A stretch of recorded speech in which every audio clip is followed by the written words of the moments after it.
Are you tired of the same boring and unhealthy diet of corporate media propaganda and the distraction du jour? Your antidote is here at Cindy Sheehan's SOAPBOX. Real, revolutionary, and relevant news and talk with fascinating and brilliant guests. Prepare to be informed and motivated with your friend and host, Cindy Sheehan.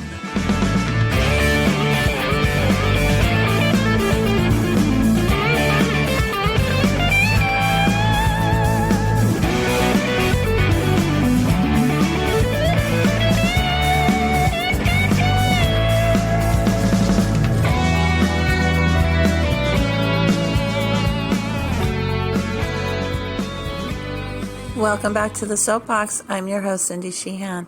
This week, I chat with Green Party member and candidate for U.S. Senator from Oregon, Ibrahim Taher. Ibrahim is running on an anti-imperialist platform, and that's why we're going to talk to him today. So stay tuned, and we'll be right back with Ibra. Ibrahim Taher, welcome to Cindy Sheehan Soapbox. Well, thank you for having me. Thank you so much. Well, thank you for agreeing to be on. There's so much happening these days. It's just quite a storm of interesting things happening, from imperialism, capitalism, the U.S. government, Democrats, Republicans. We're in an election year, as you well know. And so that just heats all the rhetoric up and all the divisiveness up between certain factions of the left. I mean, the right and the left are already divided. The left gets divided more in election season. So the reason I'm talking about elections is because you're running as a Green for Senate up in Oregon, sorry. Uh-huh.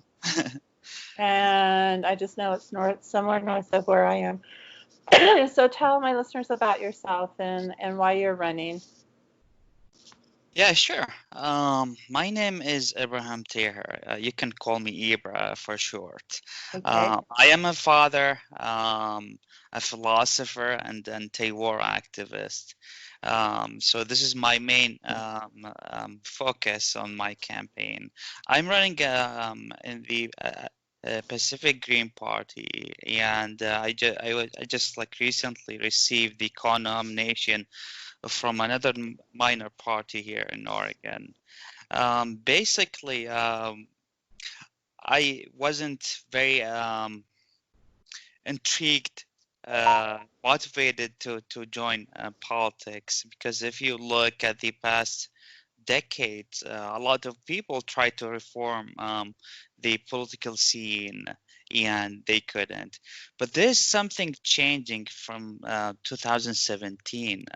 A lot of people started being upset, disappointed with the current status of our politics, and that's becoming apparent from different criteria. One of them, a lot of people now, for the first time in the history of the states, a lot of people, maybe more than 50% of the people, do not identify themselves as a Democrats or Republicans. That's a huge change in the public awareness, and I think that's because of the younger generations and the flow of the information. But this is changing now. When we talk about the internet and the flow of the information, it is changing rapidly, and it is not a good change. I think you've noticed a lot of what is happening as a response for the COVID thing, how the restrictions, the censorship, it is happening to the flow of the information in the internet. And this is a scary time, actually. As you said, we're entering a new era, let's say. Everything is shifting right now. And when I started campaigning, my focus was on two issues, which is foreign policy, imperialism, and the economy in the country, which is related to every oppression and repression in the country. all of it stems from the economic system and the grab of power and the monopolies. So those main issues were my focus, and a lot of other issues comes from these two main issues. But anyhow, now I'm trying to think about my campaign, actually, the movement, because a lot has changed since March, and that needs a new strategy. Everything is changing rapidly, and the pace of this change is really overwhelming. Um, so it is like a dark time, I think, we live in, and we're trying to do something now. Hopefully, a lot of people start to realize what is happening. Right. So, thank you so much. And it's always really hard to challenge the establishment, the duopoly, the one-party system of Democrats and Republicans. That's always a difficult challenge, and I've done it 3 times, so I know. And when we look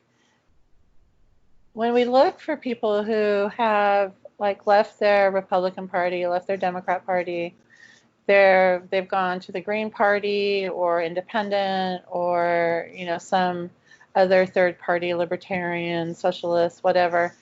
And I'm probably talking more about the independent voters, because the independent voters, I believe, are the largest group of registered voters in the country now. But I suspect, and I think I'm probably correct, that when they go in to vote, they'll vote either Democrat or Republican, because we don't vote based on courage. We vote mostly based on fear. And when we look at 2016, I think the 2 major third parties, Greens and Libertarians, got got a really small percentage of the vote. And look who they had to vote for, Clinton or Trump. So to me, someone would pick Clinton or Trump over Jill Stein, or was it Gary Johnson that ran as Libertarians? Then they're not voting out of courage or their principles. They're voting out of fear. Yeah, that's correct. And I would like to add to fear misinformation. Mm-hmm. And the other thing that I would like to add to fear misinformation is the manufacturing of the public opinion. I think this is a huge point that a lot of people are not aware of, that the media that we have in the country is controlled. 90% of the media that we have in the country is controlled by 6 corporations, and those corporations are controlled by the same people who are controlling our politics. Right. So talking about the elites, the 1%, some people would call them the deep state. So those are the elites, the ruling class. Those elites, when they control the media and they control the feelings that comes from the media. When I talk about feelings, I'm talking about the fear, the joy, the attraction, the excitement to do something. All of these feelings are controlled. People, when they hear that the media control these feelings, this information, they think that we are talking about some sort of conspiracy theory, right? But they don't know that we have a lot of research about this big issue. One of the most famous people who talked about it is Noam Chomsky. He has a book, he called it Manufacturing Consent, and everything in that book is very referenced. I would like always to tell people to read that book, because he reflected his findings on our foreign policy. So it is two major issues: how the media control the opinion, the public opinion, with regards to the foreign policy. And he has done a lot of research doing that, and people can verify everything. So this is, I think, that we have it in the country, how to manufacture the consent of the people, how to create some sort of narrative that the public will adapt. Most of the time, 70 to 80% of the public would adapt the establishment narrative. We could see Right. it in a lot of things. So we see it continuously on our foreign policy, and now we see it on the two-party system, and now we can see it with the huge issue that we live in, which is the COVID. Those are huge issues, and without the media, we wouldn't have this opinion, the public opinion. One more thing I would like to add before going to the next question is, um, now we know that a lot of these governmental agency, the CIA and the intelligence community, as they call it, they have departments of propaganda. So they have propaganda specialists. It's a job. It's a real job that they have it in these agencies, but we're not aware of it. And sometimes, even when we are aware of these informations, we don't apply it to what we have. So there's like this connection between what we know and what we have now in reality. We don't apply it. We just go with the flow, with the trend in a lot of these cases. Yeah, and this is what makes our mission hard. If we want to reform our foreign policy, if we want to reform our economy, if we don't want to talk about health issues, it is getting harder and harder because the amount of control is unprecedented.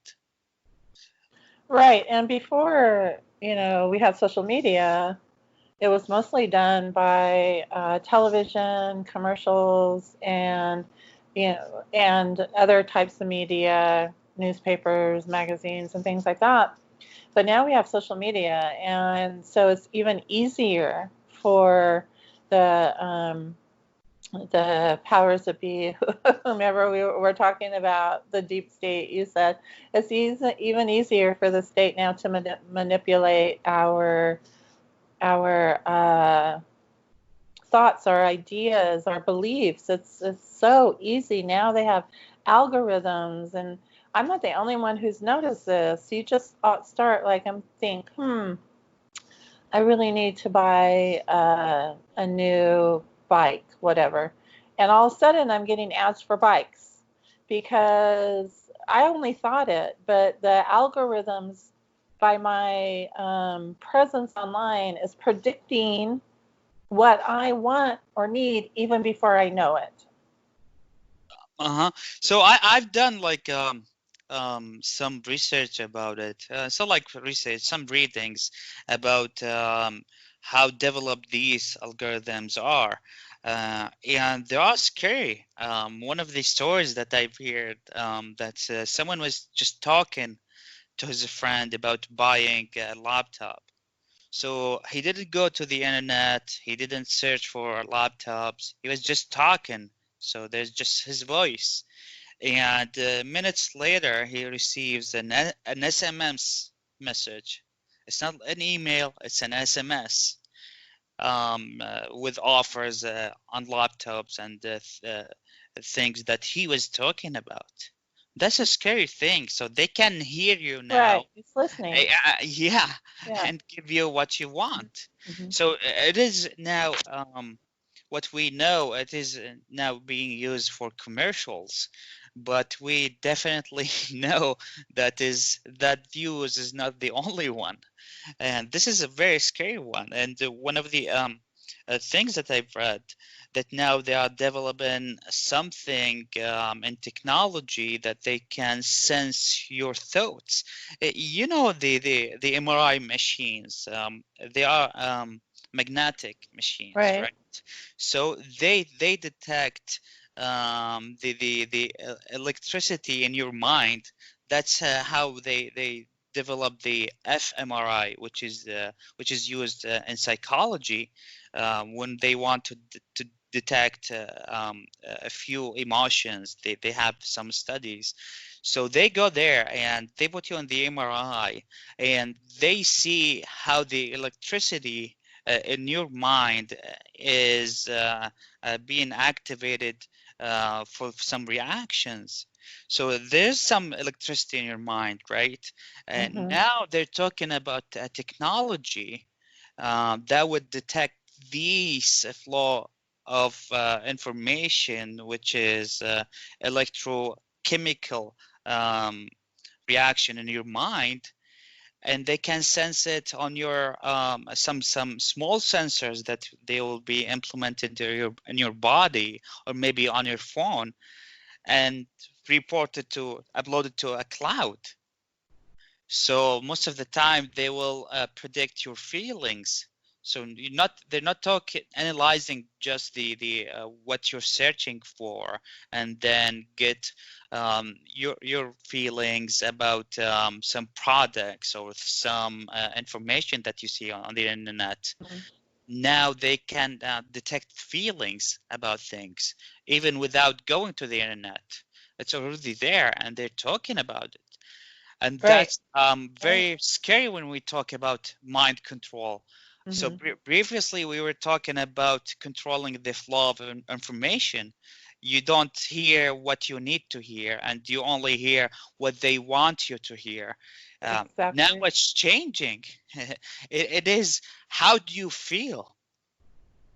And it is very scary with it, a very scary thing. One of the plans that is being proposed to control the COVID is a ring. Have you seen that article? No. So you would wear a ring that will detect your body functions, like your breathing, your oxygen, your heart rate, and they say that it can predict if you're gonna be sick up to 3 days. So Yeah, let me guess who makes this? Microsoft? well, I'm Bill gonna Gates? guess yes, but I'm not sure. I'm not sure. Mhm. But it was being proposed, Right. and they were promoting this rank by giving it some to some NBA players. And this is how they do it. They give it to celebrities. They give the information to those famous people, or should I say, infamous people. Mm-hmm. Anyhow, and they promote the idea, and people most of the time they don't suspect that there's something behind these messages that they get, but this is what's happening now, and this is very scary in terms Well, of what gets me control. is how people aren't analyzing the information about COVID because um, it's coming from the government, it's coming from the media, and the thing is is our government has never cared about our health. So why does our government care about our health all of a sudden?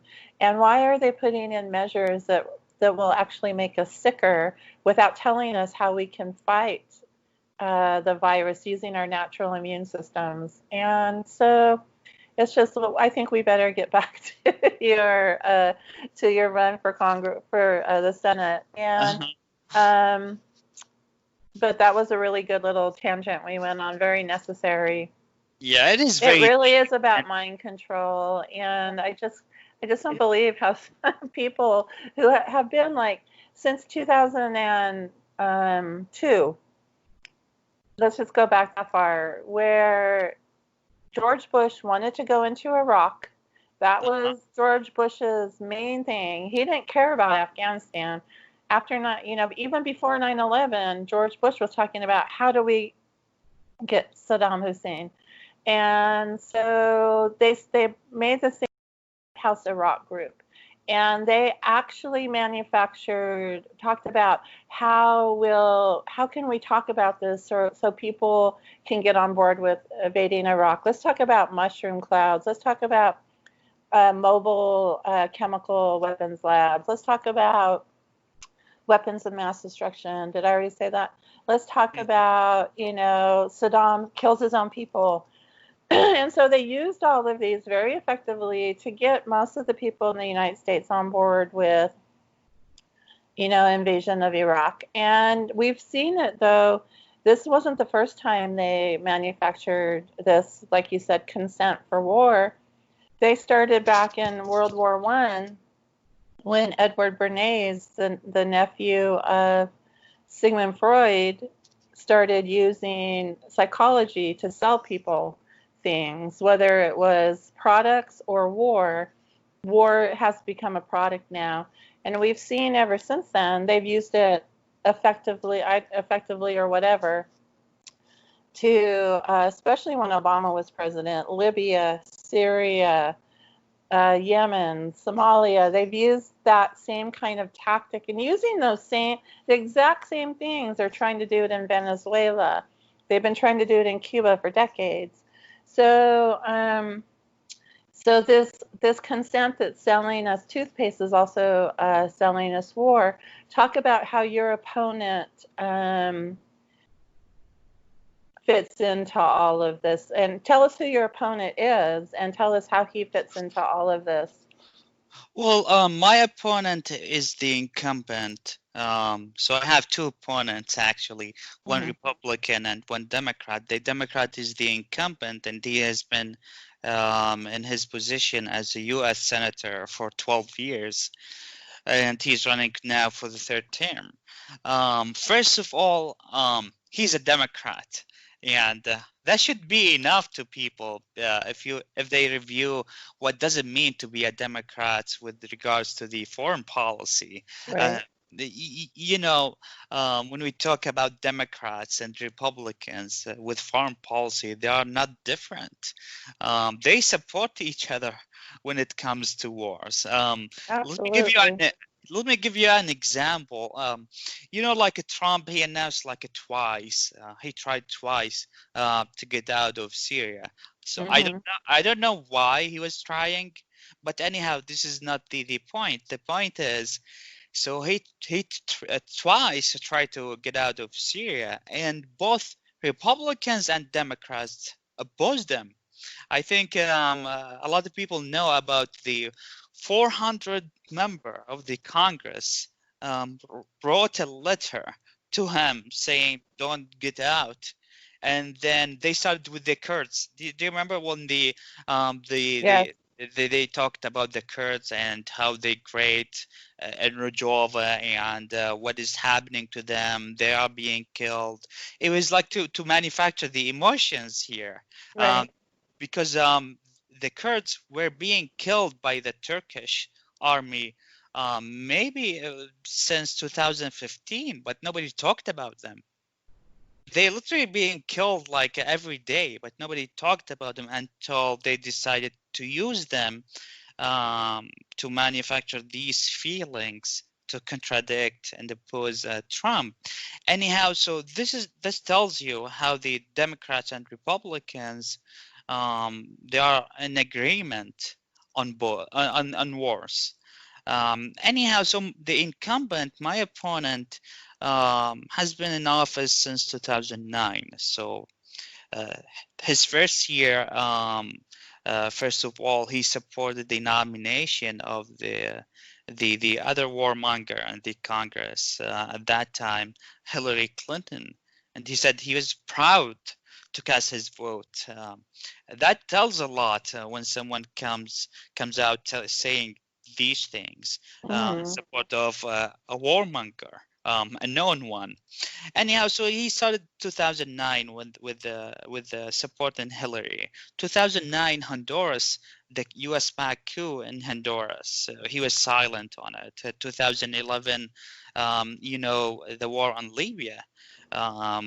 The regime change war in Libya that Obama now says it is his biggest mistakes.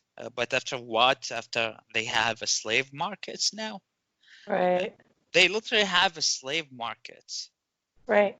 in Libya. So he was supportive of this war. Actually, he's wasn't only just supportive of this war. He was spreading the propaganda around Libya, and he did the same thing with Syria actually in 2011.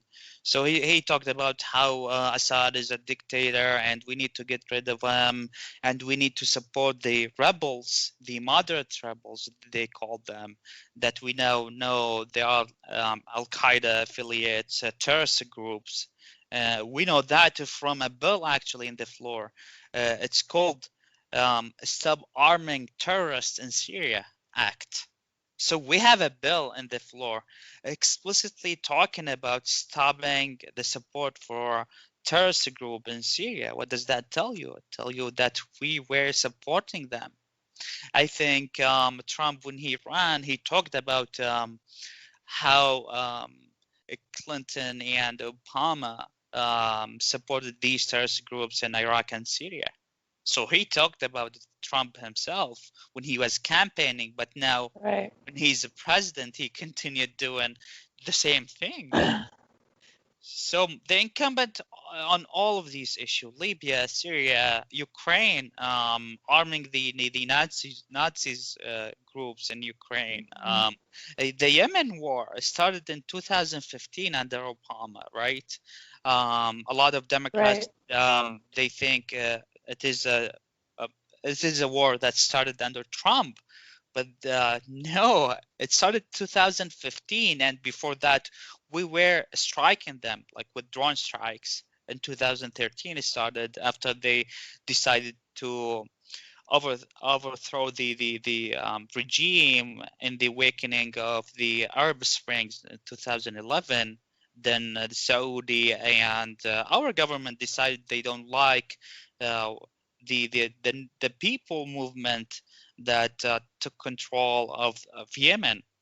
So they started bombing them in 2013, 2015. The U.S. Backed and Saudi-led coalition started, and from that time we had troops on the ground helping them, the Saudi coalition. All that time until 2018, my opponent was silent on the Yemen war. Actually, in 2016, the UN report talked about the thousands of civilians they were being killed by the Saudis. So Rand Paul and Murphy from the Democrats, I forgot his first name. So Rand Paul and Murphy, they introduced a bill to stop the support to the Saudis, including stopping the arms sales to them. So it went to the Senate, and it didn't pass. And Merkeley was one of the people who voted against it. And then 2 years later, the whole Democratic Party to get on Trump, they tried to score some points. So they used the Yemen war now, and then they came out opposing it. And just 2 years before that, they supported it under Obama. Right. That tells you how the Democrat and Republican try to just score points, and people would believe them. They think they are like genuinely caring about these issues, but they don't look at the records that they have. And the Yemen now is still one of the biggest famines in the 21st century. Right. But nobody's talking about it. People are dying, especially kids.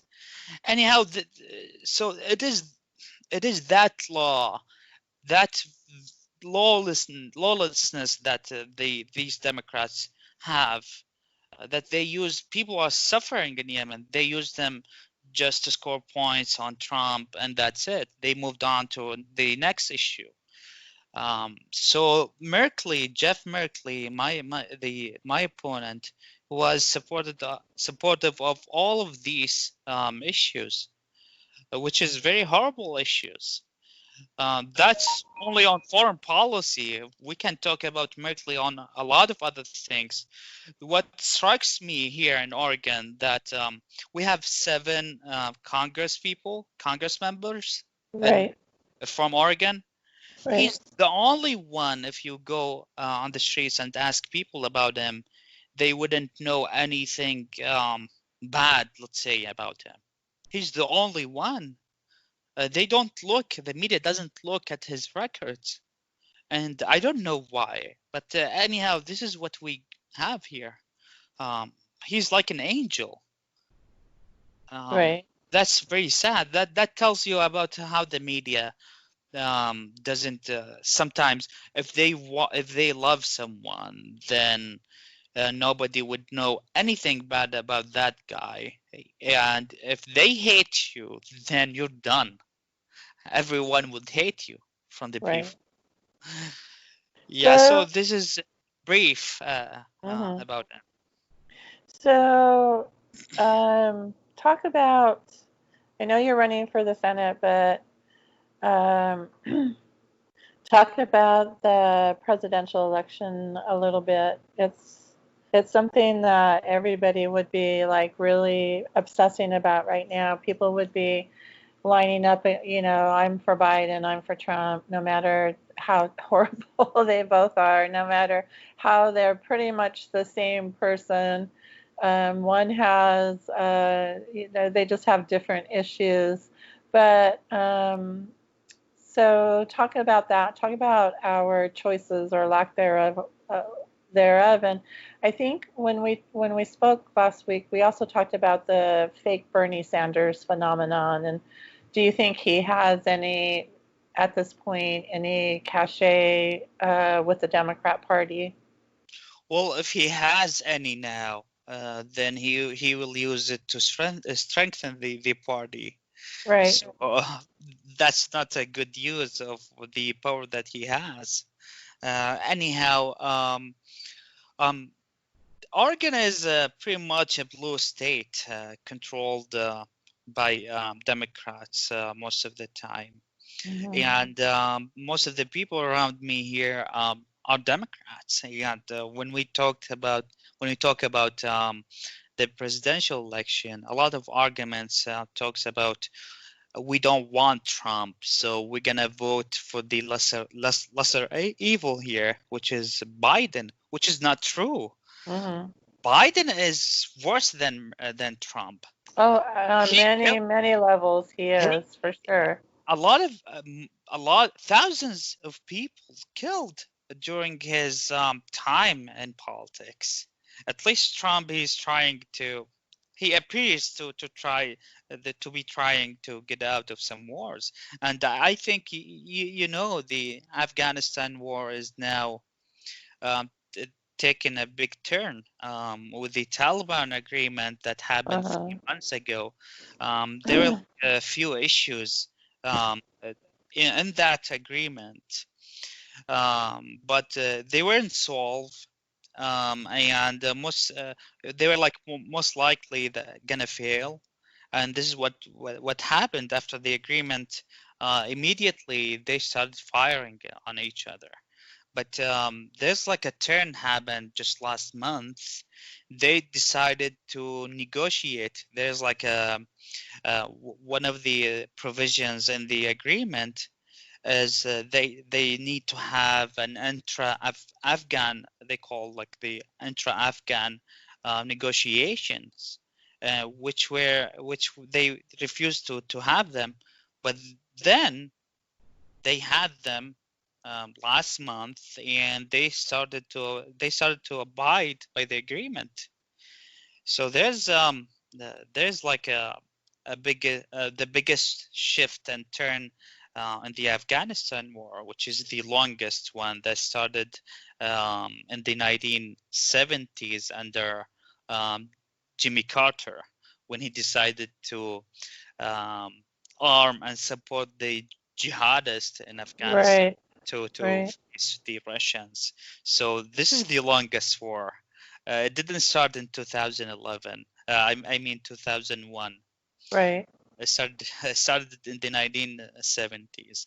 Anyhow, so when we talk about Trump and Biden, there's no difference. Um, Most of the time, there's no difference between them. If they talk about the immigration, that Trump took it to uh, unprecedented levels, that's a lie, because these cages that Trump is using uh, were built under Obama. Right. And the other thing is when they talk about the separation between kids and their families, um, it started also under Obama. I've seen reports talking about thousands of kids being separated from their families. Well, And he also deported more immigrant workers than any of the presidents combined before him. yeah, So, well, yeah, to not mention that. yeah, he was called the deporter in chief, actually. Do you remember that? Right. So, yeah. Right. So Or anyhow, the drone bomber in chief. And we just also Biden, like his long history of governmental, uh, being a parasite in the U.S. government. I'm not going to say he served the people because he didn't. He got what he could get. He got what he could get for his family. And of course, he supported the lobbyist and big pharma banking. He's a big supporter of banking and stuff like that. But he's also deeply involved in the scandal in the Ukraine with his son. And, that's another thing that we're not supposed to talk about. Trump has, everybody wants to talk about Trump's children, but, we're not supposed to talk about Hunter Biden and all of the scandals surrounding him in Ukraine. So this is what we call like double standard, right? Yes, And absolutely. this is pretty easy to see, but when it comes to politics and those very charged feelings, people seems to forget. And it is amazing how can you defend some crimes that the Democrats are committing and then go after the Republicans for doing the same crimes. It is amazing. It is amazing, and that tells you a lot of people are driven by these emotions. Actually, in psychology, when you see two stars, two star like teams, um, basically you don't notice the other teams because those are the star teams, and you need to pick one of them, and the other one would be the ultimate evil, and your team would be the ultimate good. And this is what's happening in politics. It is kind of identity. It's not about issues. How do we solve our country? It is an identity, and it is very hard to change someone's identity. Yep. Well, tell my listeners how they could get more information about you or your campaign. Well, I have my website. They can go to IbrahimTaher.com. They can find me on social media. I'm very active on Facebook and Twitter. So those are the three platforms that they can find me there. And yeah, hopefully we can change the world. Well, awesome. So good luck to you and keep in touch. And thank you for agreeing to be on Cindy Sheehan Soapbox. It's my honor. Thank you so much.